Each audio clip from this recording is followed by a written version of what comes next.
This is Mac OS Ken. Morgan Stanley is pumped for iPhone 16. Epic Games pulls an interesting move in Europe.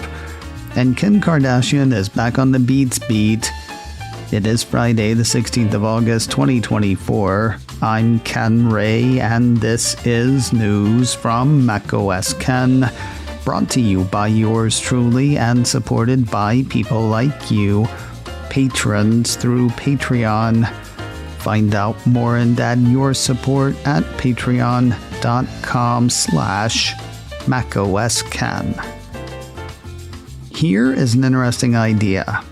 Morgan Stanley analyst Eric Woodring says stronger than expected builds for iPhone 15 in July are indicative of building momentum for this fall's iPhone 16.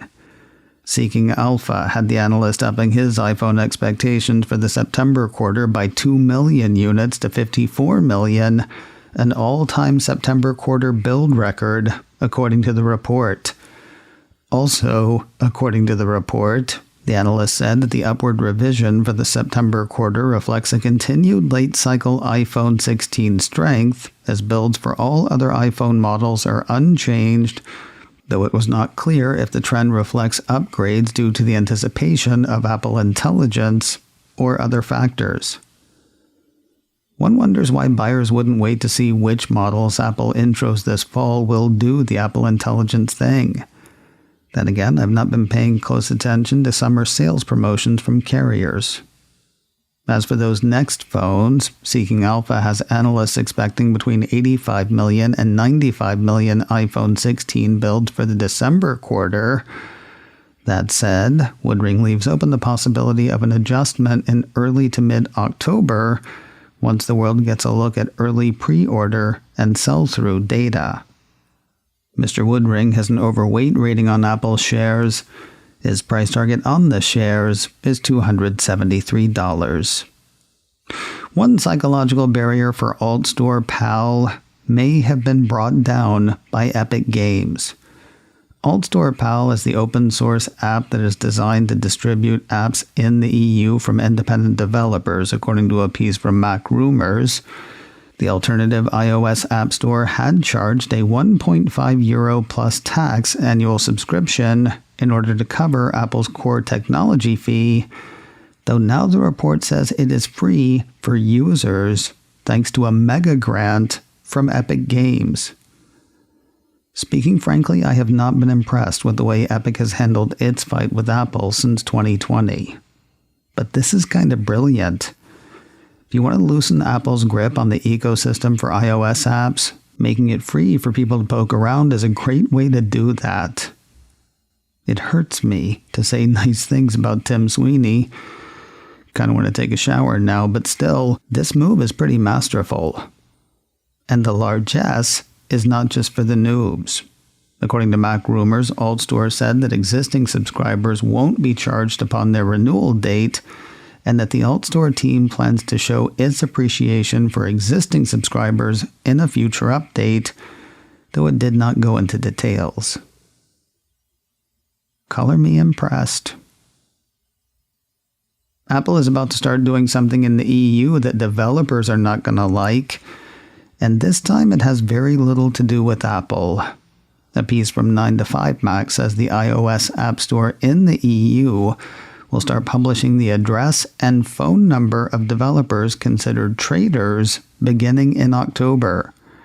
This change does not come from an Apple decision, according to the report, but rather a requirement of the EU's Digital Services Act. That sets out a number of rules for online platforms. For instance, the DSA requires Apple and other companies to verify and display contact information for any traders distributing digital apps, which is how the info will end up in the App Store. Who is considered a trader? Apple says under EU rules, it's anybody who makes any money on or through an application, including sales, in-app purchases, and advertising. In other words, says 9to5Mac, only those distributing free apps with no ads won't have to provide such information. Strangely, it is the smallest developers that'll end up the most exposed. While companies only have to list a phone number and an email address, individual developers have to list those, as well as a mailing address. So, the fabled lone developer may end up with their personal phone number and physical address out there for the world to see, unless they get a separate phone number and a P.O. box. As of the 16th of October 2024, says 9to5Mac, every developer will have to provide their trader details in order to submit new apps or app updates to the App Store. Developers who don't provide trader details to Apple by the 17th of February 2025 will have their apps removed from the App Store in the European Union. Unnamed officials in the Indian government are singing Apple's praises. Apple Insider highlights a piece from the Economic Times out of India that had top, though anonymous, officials saying the value of Apple's business there grew in value from $13.7 billion US in financial year 2023 to $23.5 billion 1 year later. According to these officials, according to the report, this means that Apple's growth in production and exports is likely to be the fastest in the last half-century. India's contribution to Apple has also increased from 7% of the company's total production in financial year 2023 to 14% in financial year 24. Apple Card has picked up another J.D. Power Award. The Cupertino company issued a press release Thursday saying the card and its backing bank, Goldman Sachs, had taken the top spot for customer satisfaction in co-branded credit cards with no annual fee for the fourth year in a row. The California state IDs and Apple Wallet thing is officially happening.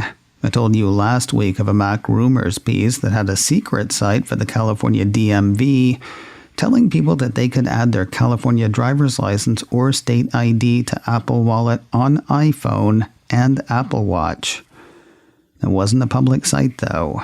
By the time I saw the story, the associated page had been blocked by the state of California.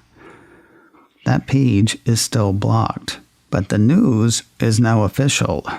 Apple issued a press release Thursday saying Californians will soon be able to add their driver's licenses and state IDs to Apple Wallet, providing a seamless and secure way to present driver's licenses or state IDs using just an iPhone or Apple Watch. When that happens, Californians will join residents in Arizona, Colorado, Georgia, Maryland, and Ohio in not being able to do a lot with the IDs in their Apple Wallets. Apple says users can use their iPhone or Apple Watch to present their ID in person at select TSA security checkpoints in businesses, as well as in select apps to verify their age or identity. When Ohio's went live, though, the state pointed out that the Ohio Mobile ID does not replace a physical Ohio driver's license or identification card, and cardholders must continue to carry their physical card. Otherwise, the mobile thing's awesome. And finally today, Apple subsidiary Beats is back in bed with Kim Kardashian. Engadget says Kardashian, famous for being famous, is lending her name and image to a second collaboration with the headphone/lifestyle brand, adding both to a line of Beats Studio Pro headphones. According to the report, the latest entry to the Beats X Kim line brings 3 neutral colors, Moon, Dune, and Earth, to the Beats Studio Pro headphones. If those hues sound familiar, they're the same ones brought to the Beats Fit Pro earbuds back in 2022. It makes sense that the two parties would work together again. Back in the day, Apple called the first Beats X Kim collaboration its best-selling collaboration to date, according to the report. As for the new offering, they're the usual Beats Studio Pro in terms of functionality and at the usual price of $350 a pair. They are available now through Apple and Amazon. Let me let you know about a couple of other shows before we part ways. First, over at the Mac Observer show, Apple and Patreon created quite a stir earlier this week. After years of an unofficial free pass, Apple is charging its usual commission to payments made through the Patreon app, with those costs passed on either to creators or the people who support them. Christina Warren, senior developer advocate at GitHub and co-host of the podcast Overtired, joined me to talk about Apple's move, Patreon's response, and where it leaves creators. Look for the Mac Observer show online at macobserver.com/podcasts, on YouTube at youtube.com/macobserver, or wherever you get podcasts. And on the security side, we tackle two big stories on this week's checklist, brought to you by SecureMac. First, if you live in Canada, the UK, or the US, it looks like a lot of your aggregated personal data has been leaked. Like one big leak. 2.7 billion files just out there. We'll tell you more. Plus, you may be worried about safety and artificial intelligence, but are you worried enough? MIT doesn't think so. We'll tell you why. That is all on checklist number 388, brought to you by SecureMac. Find it later today at securemac.com/checklist or wherever you get podcasts. macOS Ken, brought to you by me and supported by people like you, patrons through Patreon. Find out more and add your support at patreon.com/macOSKen. Advertising handle by Backbeat Media, online at backbeatmedia.com. You can reach me a couple of ways.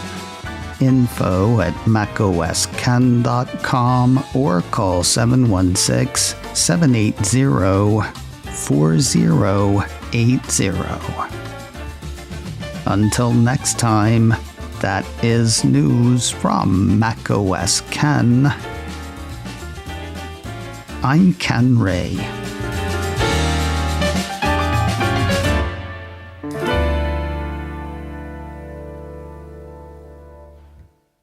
Ciao.